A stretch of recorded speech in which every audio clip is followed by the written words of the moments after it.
Nouvelle réunion du Conseil de sécurité, nouvel échec.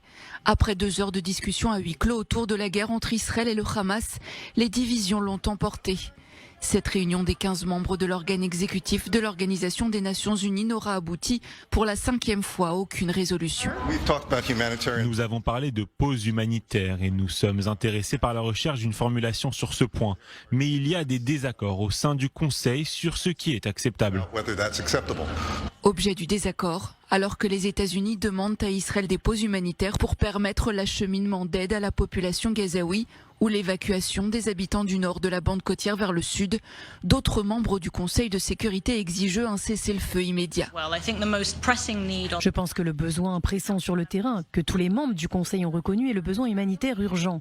Mais je pense que le problème plus important, et de nombreux membres du Conseil reconnaissent que sans une cessation des hostilités appliquées immédiatement, bien trop de civils ont déjà perdu la vie et bien trop de civils continueront à perdre la vie, à moins que cela ne soit mis en place. Solution inacceptable pour Israël, une pause dans les combats permettrait au Hamas de se réorganiser, mettant en échec l'objectif de guerre d'Israël, éradiquer le groupe terroriste. Pause, cessez-le-feu, la France de son côté plaide pour une résolution progressive de la crise humanitaire en cours dans la bande de Gaza. Compte tenu de la gravité de la situation humanitaire et de l'ampleur des besoins de la population de Gaza, la France appelle à une trêve humanitaire immédiate. Cette trêve doit être durable et soutenue, elle est absolument nécessaire et doit aboutir à un cessez-le-feu.